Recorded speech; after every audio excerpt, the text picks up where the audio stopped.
1000 files record అయ్యింది. ఏది only మన దగ్గర నుంచి డబ్బు చేసింది. హాస్పిటల్‌కి హెల్ప్ చేసింది. లేకపోతే మీలాంటి దగ్గర డైరెక్ట్‌గా ఇప్పించింది.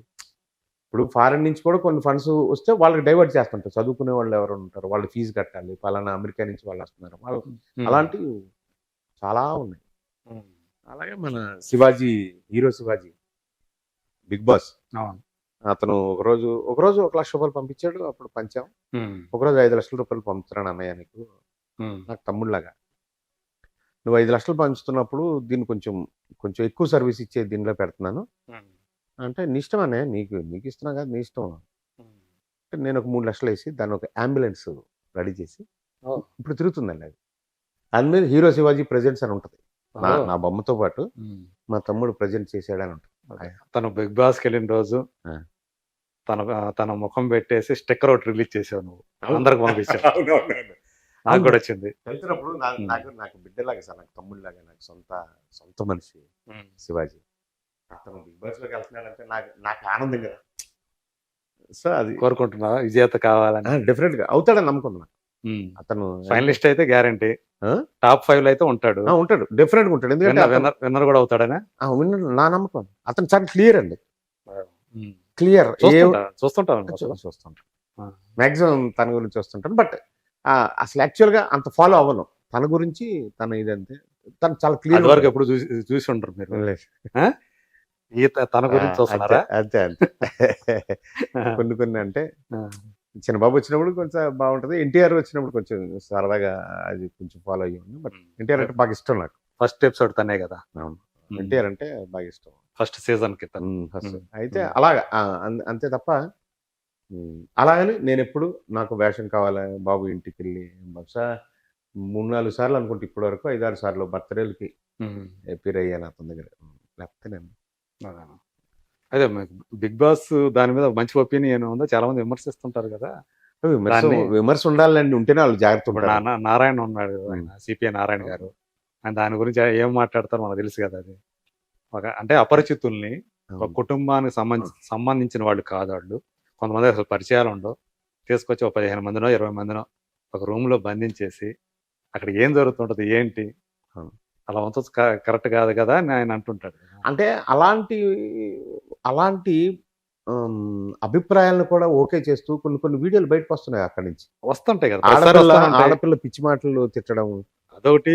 కొంతమంది బ్రేకప్లు కూడా జరిగిపోవటం. మరి లాస్ట్ సీజన్ లో కొంతమంది దాకా వాడు లవర్స్ అనుకున్న వాళ్ళు విడిపోయి కూడా మనం చూసాం. మనం సో అంతర్గతంగా వెళ్తే అలాంటివి ఉన్నాయి సమస్యలు. బట్ అదొక గేమ్ కాబట్టి, అదొక నడుస్తుంది కాబట్టి, చేస్తున్నది ఇది కాబట్టి అలా చాలా టీవీ కార్యక్రమాల మీద అభిప్రాయం ప్రేక్షకులకి ఉంది, ముఖ్యంగా ఆడవాళ్ళకు ఉంది. కానీ చూస్తున్నారు, రేటింగ్స్ వస్తున్నాయి.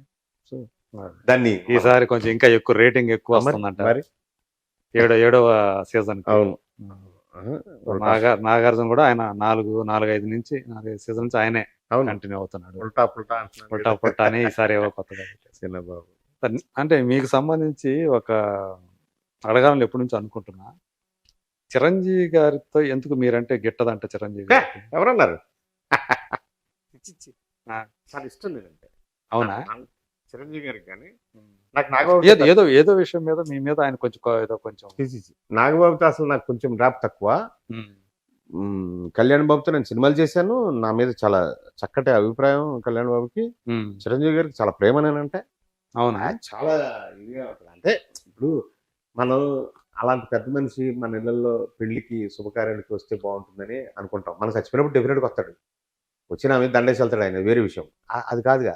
నా ఇంట్లో పెళ్లి మాట్లాడటం కాదుగా. నేనేమంటున్నానంటే అంటే అంత దగ్గర వ్యక్తి నాకు. మన ఇంట్లో పెళ్లిళ్ళు కూడా వస్తే బాగుండని చిన్న అభిప్రాయం నాకు. అదే ఆయనతో అన్నాను. మీరు నేను ఈ కాదు ఏదో విషయం మీద. చిరంజీవి గారు నాకు నేనంటే చాలా ఇష్టం. ఓకే, చిరంజీవి గారికి జనం మనిషి అంటాడు. అవునా?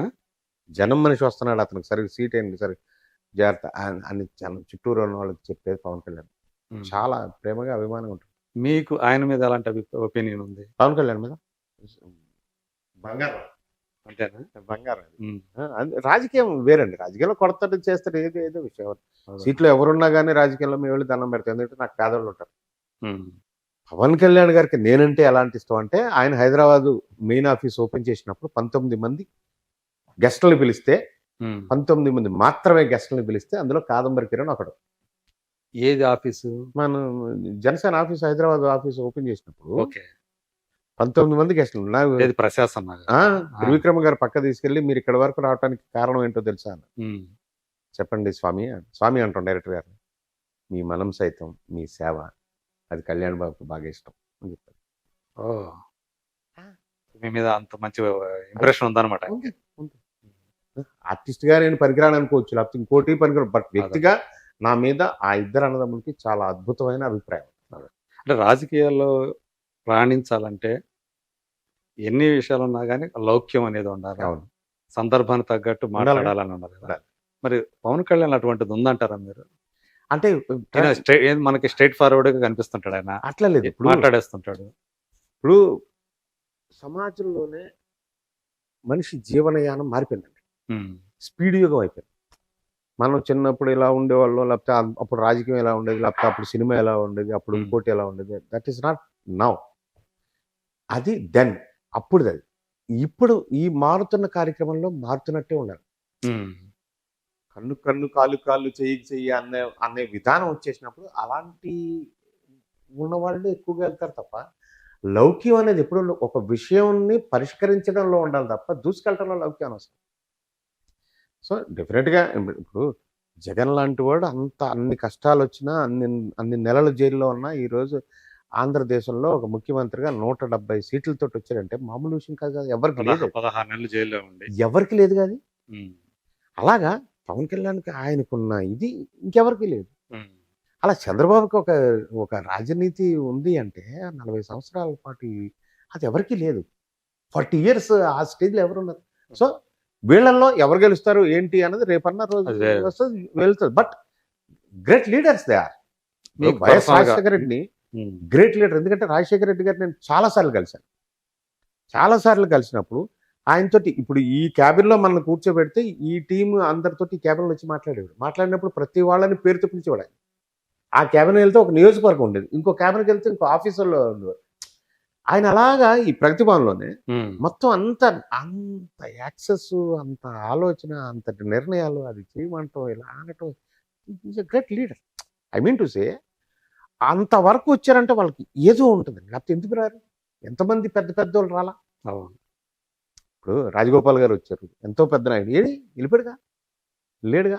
అలా సో ఆ స్టేజ్కి రీచ్ అవ్వటానికి కొన్ని స్టఫే ఉంటుందండి, కొంతమందికి ఉంటుంది. అలాంటి నాయకులు అంటే చూద్దాం, కొడతారు. చంద్రబాబు నాయుడు గారి ఇష్యూ వస్తే ఆయన జైల్లో ఆయన వేస్తున్నప్పుడు, జైలుకి వెళ్ళినప్పుడు సినిమా వాళ్ళు సరిగా స్పందించట్లేదని కొంతమంది మాట్లాడటం అవన్నీ జరుగుతుంది. సో చంద్రబాబు నాయుడు గారికి సినిమా వాళ్ళకి ఏం సంబంధం? అది రాజకీయాలు కదా, ఇది సినిమా వాళ్ళు ఎందుకు మాట్లాడాలని కొంతమంది అంటారు. కొంతమంది 2-3 మాట్లాడారు, వాళ్ళే మగాళ్ళు, చంద్రబాబు నాయుడిని అట్లా చేయటం అనేది కరెక్ట్ కాదు అన్నవాళ్ళు మగాళ్ళు అన్నట్టుగా, మిగతా వాళ్ళు గాజులు తొడుక్కున్నారు అన్నట్టుగా మాట్లాడటం మనం చూసాం. సో మీ వ్యక్తిగతంగా మీ ఒపీనియన్ ఏంటి? అంటే స్పందించాలా సినిమా వాళ్ళు? ఆయన దాని మీద ఎందుకు స్పందించాలి? దత్తు గారు సినిమా కాదు, దత్తు గారే ఒక సినిమా. KS Ramarao, what is KS Ramarao? ఆయన ఓపెన్ స్టేట్మెంట్ ఇచ్చారు కదా. అవును, అట్లే లేదు సార్, సినిమా వాళ్ళు చేయాలి అంటే సినిమాకి దురదృష్టం ఏంటంటే, ఒక ఇన్సిడెంట్ సమాజంలో జరిగినప్పుడు వెంటనే సినిమా మీద పడుతుంది. అంటే ఆయన సినిమాకి చాలా చేశాడు, సినిమా పరిశ్రమకి, సినిమా వాళ్ళకి చాలా చేశాడు. అట్లాంటిది నిజానికి అలా ఉన్నప్పుడు ఎవరైతే లబ్ధి పొందారో వాళ్ళు బయటకు వచ్చి మాట్లాడాల్సిన అవసరం ఉంది. ఆయన వల్ల ప్రభుత్వం వల్ల నేనున్నా సార్, నేను బయటకు వచ్చి కారు గుర్తు కోటేందని నేను ఎందుకు చెప్తున్నాను? నా పేదవాడు లబ్ధి పొందాడు ఈ ప్రభుత్వంలో. రేపు పొద్దున్న ఇంకో ప్రభుత్వం వచ్చింది అనుకోండి, ఇంకో వ్యక్తి వచ్చాడు అనుకోండి ఆ ప్రభుత్వంలోకి, అతను చేసే సేవను బట్టి కదా నా రెసిప్రికేషన్ ఉంటుంది. అలాగా నిజంగానే వాళ్ళ వల్ల, ఆ నాయకుడి వల్ల నిజంగానే లబ్ధి పొందిన ఒక వ్యక్తి ఇంట్లో కూర్చుంటే మాత్రం అది దుర్మార్గం. అందుకని నన్ను ఎవరు టీఆర్ఎస్ ప్రభుత్వంలో ఎవరైనా పిలిచి నువ్వు ప్రెస్ మీట్ పెట్టాను ఎవ్వరల్లా. ప్రతి ఎలక్షన్కి ప్రెస్ మీట్ పెట్టే ఏకైక సినిమా వాడు కాదంబరి కిరణ్. టీఆర్ఎస్ ప్రభుత్వాన్ని కారు గుర్తు కొట్టేయండి అని చెప్తాను. నాకు ఒక్కడిని, నా తలసాన ఒక్కడే, అన్నయ్యకి ఒక్కడికే వేయండి అని చెప్పేసి కదా అక్కడికి వెళ్ళి. అదేలే. బట్ ఆ ప్రేమ ఉంది కాబట్టి ఆయన నియోజకవర్గంలో ఎక్కువ రోజులు తిరగటం, తలసాని సాయి కిరణ్ నియోజకవర్గంలో ఎక్కువ రోజులు నాకు నాకు ఇష్టం వాళ్ళు, నా మనుషులు, నా అందుకని. మీ వ్యక్తిగత అభిప్రాయం ఏంటి? అది కక్ష సాధింపు చర్యని మీరు నమ్ముతున్నారా చంద్రబాబు నాయుడు గారి మీద చేసింది? లేకపోతే నిజంగానే ఆయన దానికి పాల్పడి ఉంటాడు, అవినీతికి పాల్పడి ఉంటాడు, అంటే స్కిల్ స్కామ్ అని పెట్టారు కదా దానికి. సో అది మీ వ్యక్తిగతంగా ఏమనిపిస్తుంది? అంటే నాకు పెద్దగా దాంట్లో ఇప్పుడు నేను 1977 సంవత్సరం నేను తెలంగాణ రాష్ట్రంలోకి అడుగుపెట్టాను అన్న, ఫిబ్రవరి నెల. అంటే 77 హైదరాబాద్ నగరానికి వచ్చేసి 77 1977. అదే 1977. సో ఆ తర్వాత నాకు అక్కడ ఏమీ లేదు. అక్కడ ఏదో అంటే 4 ఏళ్ళు పోతే 50 ఏళ్ళు అయిపోతుంది.